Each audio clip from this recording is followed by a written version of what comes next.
And hello, welcome. So, are you spending hours on end chasing after strangers, hoping that they'll turn from a cold market into a hot prospect and join your team?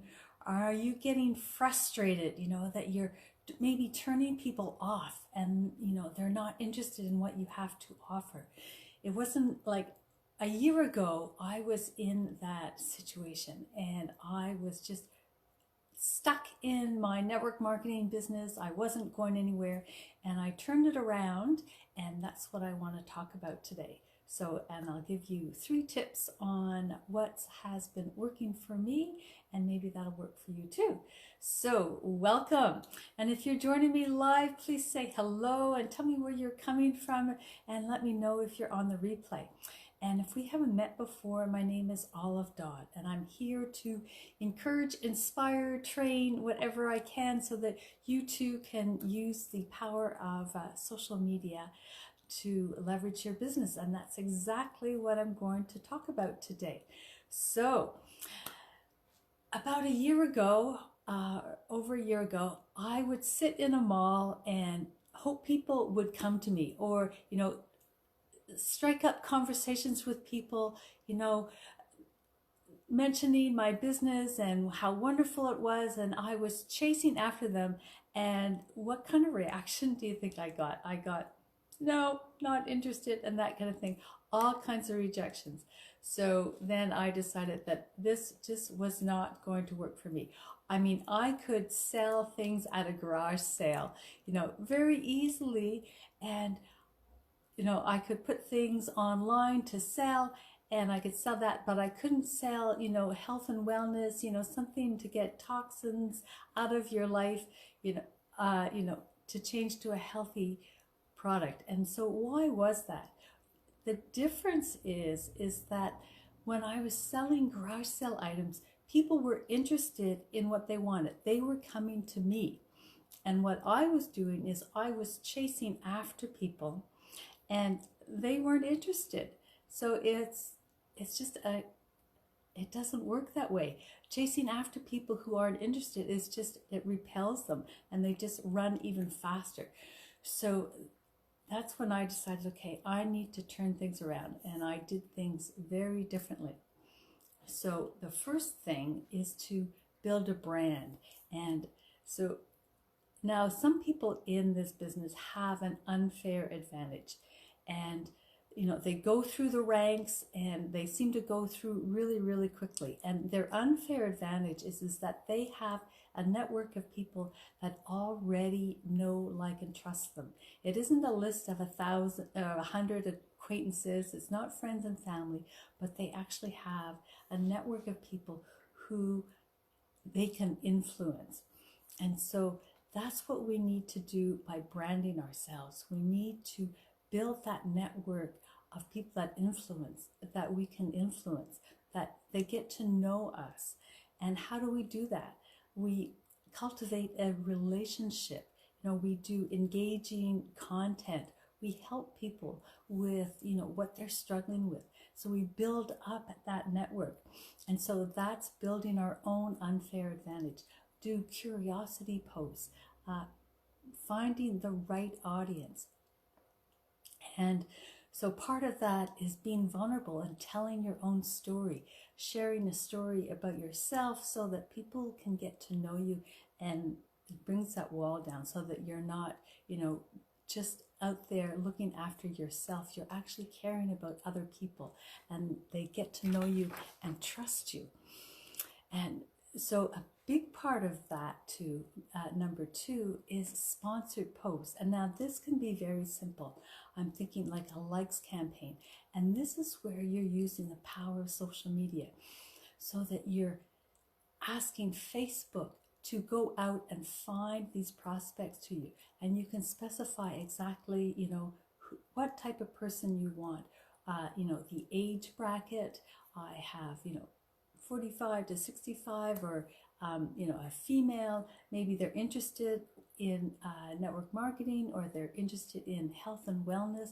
So you specify exactly what type of person might be interested in what you have to offer, what you're interested in, and then Facebook goes out and finds those people and brings them back to you.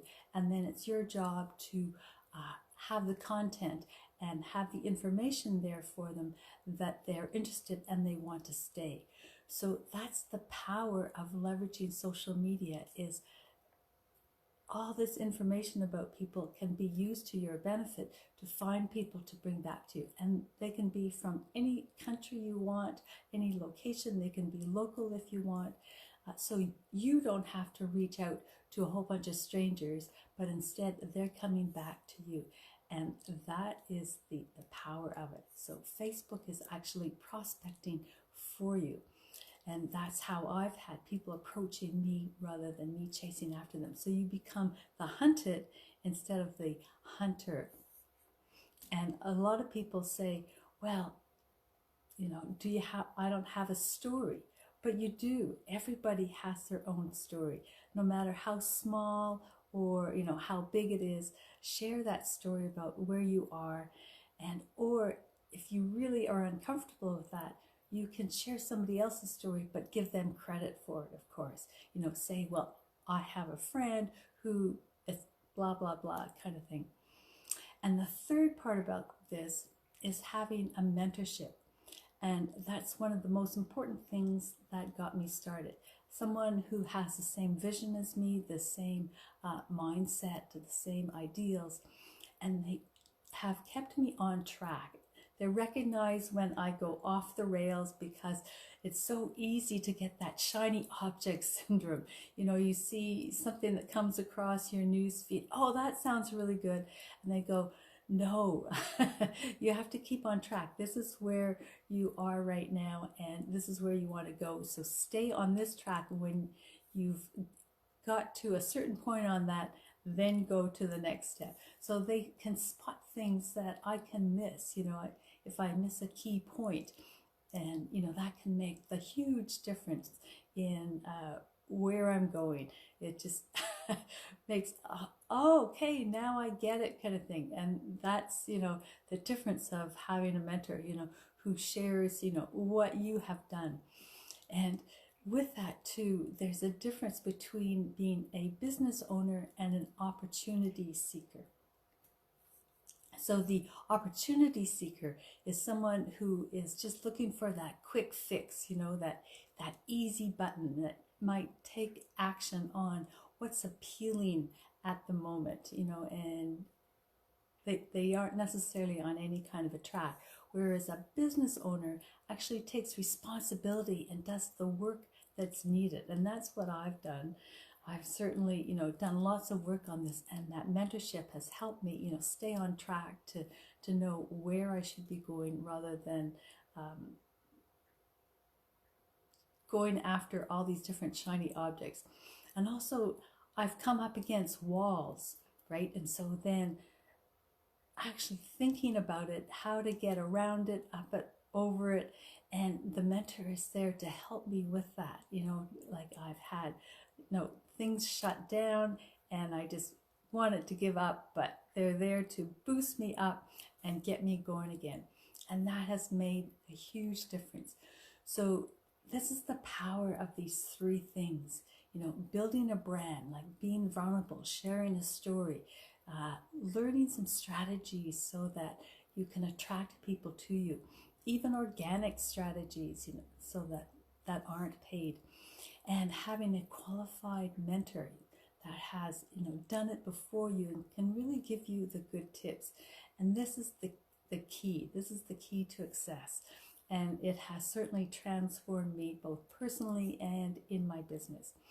So if you're looking on how to build up a network of people, a team, and have that unfair advantage, you know, and you want to learn these strategies and tactics, you know, and even about sponsored posts, then just mention training and I will be sure to get some information to you. There is some videos to watch, you know, that are absolutely, you know, no charge, that I'd be happy to share with you.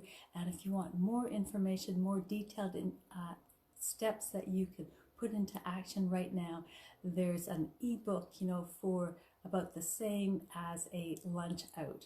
So it's really, really worthwhile. So, and that is exactly how I got started. So just let me know with training, and I'll be happy to send that information to you. So that's my all I have for you today. I hope that has been valuable, and hope that's given you some food for thought to think about how you might want to approach your business. So until next time on Friday, I hope you have a wonderful day, whatever part of the day it is for you. And until then, bye for now.